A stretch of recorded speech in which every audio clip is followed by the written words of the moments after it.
बिस्मिल्लाहिर्रहमानिर्रहीम अस्सलाम वालेकुम दोस्तों, आज का हमारा टॉपिक है फ़िस्कल पॉलिसी ऑफ पाकिस्तान, जो inspector inland revenue service FBR के लिए ये लाजमी है। तो सबसे पहले हम फ़िस्कल पॉलिसी को क्लियर करेंगे, फिर देखेंगे कि फ़िस्कल पॉलिसी पाकिस्तान में किस तरह से बनाई जाती है और किस तरह से इससे डील किया जाता है। तो अपना लेक्चर स्टार्ट करते हैं।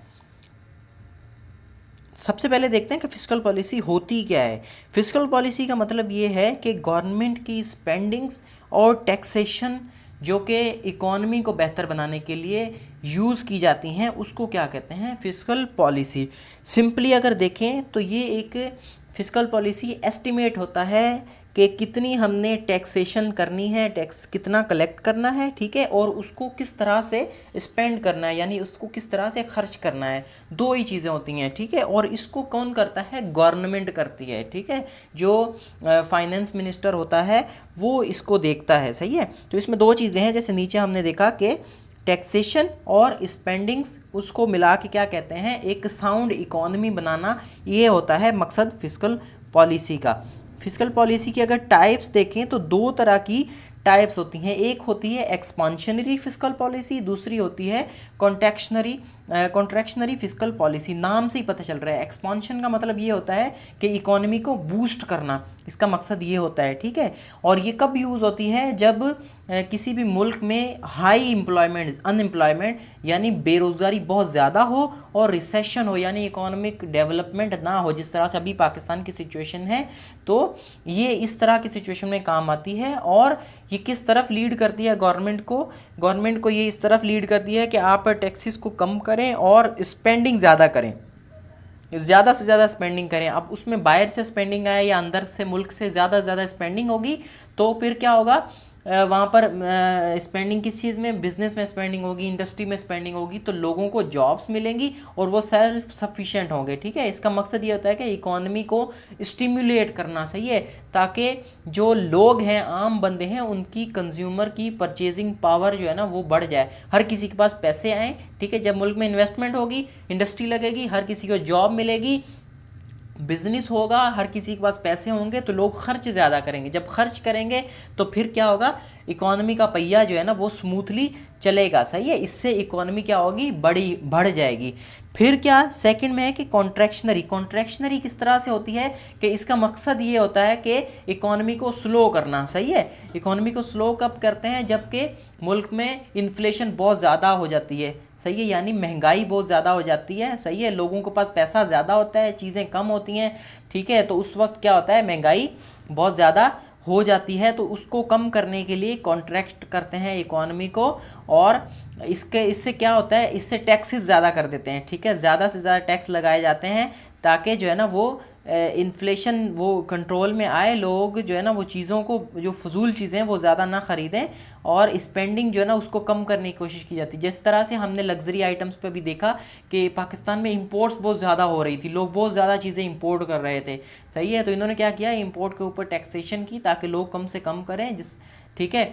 तो मोबाइल्स वगैरह पे और ऐसी चीज़ों पे टैक्सेशन ज़्यादा की, ताकि लोग कम से कम इन चीज़ों पर स्पेंड करें, सही है। तो मकसद अलग अलग हो सकता है, दोनों एक ही वक्त में भी यूज़ हो सकती हैं और अलग अलग टाइम पे भी यूज़ हो सकती हैं। अब यहाँ पर देखें तो पाकिस्तान को दोनों मसले हैं, अनएम्प्लॉयमेंट भी है लेकिन इन्फ्लेशन भी ज़्यादा है, तो ये दोनों टूल्स यूज़ करते हैं, सही है।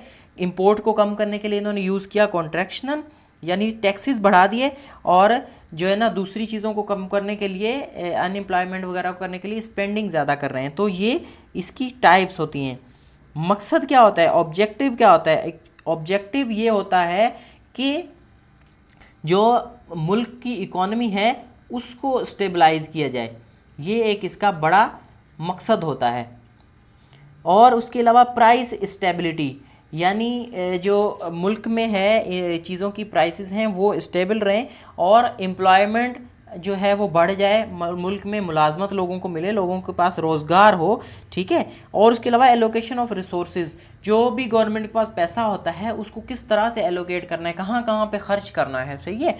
ये एक फिस्कल पॉलिसी का मकसद होता है, ऑब्जेक्टिव होता है। इनकरेजिंग इन्वेस्टमेंट यानी मुल्क में पैसा आए, बाहर से आए या अंदर के लोग खर्च करें, ठीक है। जितना पैसे की रोलिंग होगी, पैसे की जो है ना वो इन्वेस्टमेंट होगी, उतना ज़्यादा इकोनॉमी जो है ना वो फैलेगी, फूलेगी और उसमें स्ट्रॉन्ग होगी। सही है। अगर पैसा लोग दबा के रखेंगे फिर क्या होगा, फिर ये होगा कि इकोनॉमी जो है ना रुक जाएगी। अभी जिस तरह से एफबीआर के रूल्स जो है सख्त हुए, नैब ने लोगों के ऊपर जो है ना टैक्स जो है ना केसेस बनाना शुरू किए, तो लोगों ने क्या किया, अपना पैसा रोक दिया, कोई भी इन्वेस्ट नहीं कर रहा था। हमने देखा कि हमारा रियल इस्टेट सेक्टर किस तरह से, ये जो कंस्ट्रक्शन सेक्टर है या जो प्लॉट्स वगैरह हैं उस तरह किस तरह से वो रुक गए। ठीक है, वो क्या हुआ, लोगों ने इन्वेस्ट करना छोड़ दिया क्योंकि एफबीआर के, स्टेट बैंक के रूल्स बड़े सख्त थे। तो इसलिए लोगों को खतरा था कि हमारे ऊपर जो है ना, क्योंकि जो है ना ब्लैक मनी तो होती है, उस तरह उसको छुपाने के लिए और उसको जो है ना बचने के लिए लोग क्या करते हैं, स्पेंडिंग को रोक देते हैं, इन्वेस्टमेंट करना रोक देते हैं। तो उससे क्या होगा, इकोनॉमी हमने देखा किस तरह से हमारी रुक गई थी।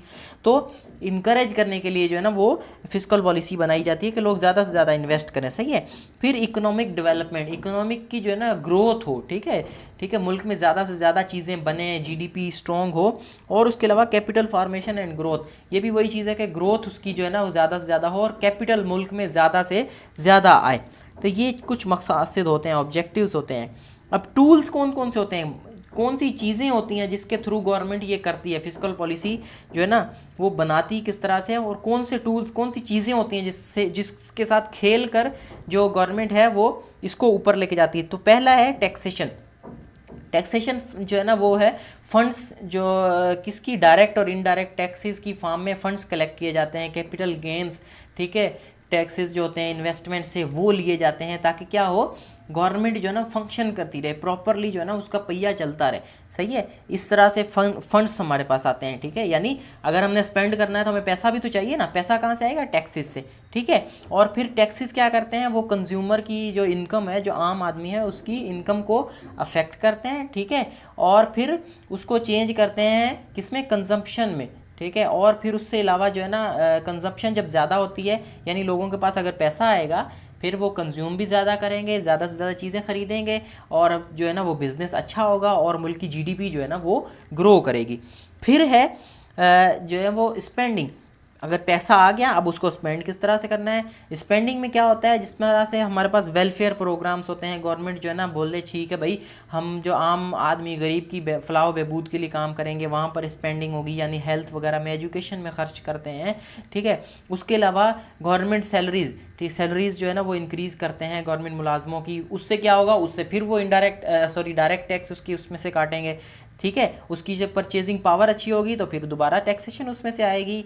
ठीक है, उसके अलावा सब्सिडीज़ देते हैं, मतलब कि गवर्नमेंट इनकरेज करती है एक्सपोर्टर्स को या फिर जो है वो लोकल मैन्युफैक्चरर को, भाई ठीक है आप ये चीज़ 50 की जगह 40 रुपये की बेचें, 10 रुपये हम आपको देंगे। तो इस तरह से क्या है वो उस पर खर्च करती है ताकि वो ज़्यादा से ज़्यादा बेचता रहे और मुल्क में जो है ना वो ज़्यादा से ज़्यादा चीज़ें बनती रहें और वो कंज्यूम भी होती रहे, कंज्यूमर को भी उतना महंगा ना पड़े। सही है, कंज्यूमर को 50 रुपये ख़रीदना मुश्किल है, 40 रुपये आम ग्राहक को ख़रीदना आसान है, 10 रुपये उसके ऊपर सब्सिडी दे देती है गवर्नमेंट अपनी तरफ से उसको जो बेच रहा है। सही है, तो उसके 50 रुपये पूरे हो जाते हैं। इसके अलावा इंफ्रास्ट्रक्चर पे, यानी रोड्स वगैरह, बिल्डिंग्स वगैरह डेवलप करने के लिए, बनाने के लिए उस पर खर्च करती है।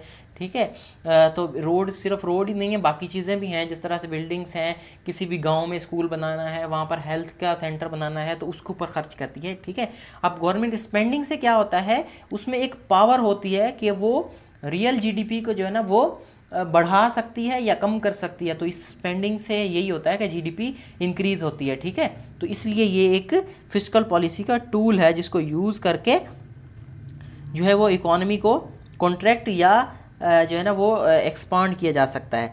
अब कैसे होता, कैसे है ये वर्क कैसे करती है, ठीक है, वो तो बता दिया कि टैक्सेशन और स्पेंडिंग होती है। फिर क्या होता है, फिर मॉनिटरी पॉलिसी बनती है। सही है, ये और दो चीज़ें होती हैं, मॉनिटरी पॉलिसी और फिस्कल पॉलिसी। सही है, फिस्कल पॉलिसी तो गवर्नमेंट के अंडर में होती है, मॉनिटरी पॉलिसी कौन सेट करता है, ये सेट करता है सेंट्रल बैंक। सही है, जैसे स्टेट बैंक है हमारे पास, फिर वो क्या करता है, खेलता है, इंटरेस्ट रेट को कभी कम कर देता है, कभी ज़्यादा कर देता है, और बैंक रिजर्व्स जो है ना वो बचा के रखता है कि यानी उनके पास पैसा कितना है। ये नहीं हो बैंक बिल्कुल जो है ना वो अकाउंट खाली हो जाए तो फिर हमने चीज़ें कहाँ से ख़रीदनी है बाहर की। जैसे अभी हमने देखा था हमारे पास जो है ना फॉरेन एक्सचेंज का मसला आ गया था, बहुत ज़्यादा डॉलर हमारे पास था ही नहीं। ठीक है, हम फिर हम लोन लेते हैं, जब डॉलर नहीं होता तो बाहर से चीज़ें हम कैसे खरीदेंगे, फिर हम उसको ख़रीदने के लिए लोन्स लेते हैं। IMF से, वर्ल्ड बैंक से, तो ये मसले होते हैं। तो मॉनेटरी पॉलिसी जो है ना वो सेंट्रल बैंक यानी स्टेट बैंक ऑफ पाकिस्तान जैसे हमारे पास है या बहुत से मुल्कों में होते हैं, तो हर मुल्क में ही होता है, तो उस तरह से फिर वो क्या करता है, purchase and sale of government securities, government की जो सिक्योरिटीज़ होती हैं, ठीक है, वो उनकी ख़रीदो फरोख्त में जो है ना वो करता है। जैसे ट्रेजरी बिल्स हो जाते हैं और इस तरह से चीज़ें होती हैं, उनको ख़रीदो फरोख्त उनकी जो है ना वो आगे पीछे करता है। और इसके अलावा फॉरेन एक्सचेंज के साथ वो डील करता है। मॉनेटरी पॉलिसी ये है, सही है। इससे क्या होता है, अगर रिज़र्व में पैसे पड़े हुए हैं, सही है, और इंटरेस्ट रेट जो है ना वो बिल्कुल अच्छा है, तो बाहर से लोग बहुत ज़्यादा उसमें आते हैं, मुल्क में आते हैं, स्पेंडिंग होती है, सही है। अगर इंटरेस्ट रेट ज़्यादा है मुल्क में, ठीक है, तो बाहर से जो है ना वो इन्वेस्टमेंट बहुत ज़्यादा कम आती है, सही है। फिर वो लोग कहाँ इन्वेस्ट करते हैं, जहाँ पे इंटरेस्ट रेट कम होता है, वहाँ जाके वो अपना पैसा लगा देते हैं, सही है। तो ये चीज़ें हैं। फिर फिस्कल पॉलिसी जैसे हमने बता दिया कि फिस्कल पॉलिसी के साथ तो खेलती ही कौन, जो है ना वो गवर्नमेंट है। तो ये एक इशू है। इसके अलावा गवर्नमेंट क्या करती है, उसको टैक्सेशन के लेवल्स को आगे पीछे करती है, सही है, और उसके अलावा स्पेंडिंग्स को देखती है, ठीक है, और उसके अलावा बोरोइंग्स वगैरह किस तरह से करनी है, कहाँ से करनी है, वो जो है ना वो गवर्नमेंट देखती है। Who sets fiscal policy, fiscal policy central government बनाती है, सही है। सूबे भी जो है ना उसके फाइनेंस मिनिस्टर भी अपने हिसाब से बनाते हैं, लेकिन मेन जो फिस्कल पॉलिसी होती है जैसे पाकिस्तान की है, तो फाइनेंस मिनिस्टर जो कंट्री का होता है वो उसको डिवाइस करता है, यानी सेंट्रल गवर्नमेंट, फेडरल गवर्नमेंट उसको डिवाइस करती है, बनाती है। इंपॉर्टेंस क्या है फिस्कल पॉलिसी की, इंपॉर्टेंस फिस्कल पॉलिसी की ये है कि it mobilises resources for finance project, ठीक है। इंपॉर्टेंस जैसे मैंने पहले बताया कि टैक्सेस आते हैं, सही है, टैक्सेस हमारे पास कलेक्ट होते हैं, ठीक है। फिर वो कहाँ इन्वेस्ट होते हैं, वो development activities like expenditure on railway या दूसरे इंफ्रास्ट्रक्चर, और उसके अलावा भी जो डेवलपमेंट होती है मुल्क में उसके ऊपर खर्च करने के लिए हमारे पास फिस्कल पॉलिसी से ही पैसा आता है। उसके अलावा जो दूसरी हैं non development activities like subsidies दे दी, सैलरीज दे बढ़ा दी, पेंशन वगैरह दे दी, UBI वगैरह, और उसके अलावा आम आदमी की, कंज्यूमर की जो परचेजिंग पावर पैरिटी है उसको बढ़ाने के लिए ये फिस्कल पॉलिसी यूज़ होती है। उसके अलावा it minimise income and wealth inequalities.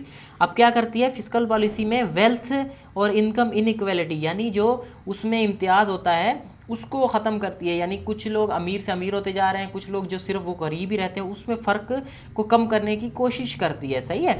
वो किस तरह से, जिस तरह से आम जो वो बंदा होता है, वो जो सैलरीड वाला होता है, वो क्या करता है कि वो भी टैक्स देता है, उसकी सैलरी में से भी जो है ना वो कट हो जाती है क्या, टैक्सेस वगैरह, डायरेक्ट टैक्स जो उसमें से इनकम टैक्स जिसको कह देते हैं। इसी तरह इनडायरेक्ट टैक्स भी उससे लिए जाते हैं, ठीक है, लग्जरी और लग्जरी स्पेंडिंग्स वगैरह पे, आइटम्स पे, तो जो भी हम कंज्यूम करते हैं उसके ऊपर टैक्स लगाए जाते हैं। इसी तरह जो रेवेन्यू एक अच्छा जनरेट होता है वो कहाँ से होता है, वो एक अमीर जो लोग होते हैं जिनके पास ज़्यादा पैसा है उनके ऊपर भी डायरेक्ट टैक्स लगाती है गवर्नमेंट, ताकि वहाँ से भी हमारे पास पैसे आते रहें। तो ये एक इनकम इनइक्वालिटी, यानी जो गरीब है वो कम टैक्स उसको देना पड़ता है, लेकिन जो ज़्यादा अमीर है वो उससे ज़्यादा टैक्सेस लिए जाते हैं, तो इनकम इनइक्वालिटी को भी कम करने की कोशिश की जाती है। लेकिन इसमें अप्स एंड डाउन्स हैं, इरेगुलरिटीज़ हैं। इसकी वजह से ये होता है कि टैक्स की चोरी होती है और वो अमीर बंदा जो है ना वो टैक्स कम देता है, नहीं देता जितना उसके ऊपर बनता है। अगर वो देगा तो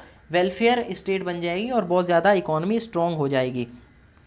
तो ये था फिस्कल पॉलिसी। अब पाकिस्तान में फिस्कल पॉलिसी, इसके बारे में डिटेल जो है ना वो नेक्स्ट वीडियो में हम करेंगे, सेकंड पार्ट में, तो प्लीज़ उसका इंतज़ार कीजिए, वो भी मैं थोड़े टाइम में अपलोड कर दूंगा। और अगर इसमें कोई चीज़ आपको समझ में नहीं आई तो आप कमेंट सेक्शन में मेंशन कर सकते हैं। और अगर तो वीडियो आपको पसंद आई है तो प्लीज़ इसे लाइक करें और इसे दोस्तों तक शेयर करें। अगर आपने हमारा चैनल सब्सक्राइब नहीं किया तो उसको भी करें। Thank you.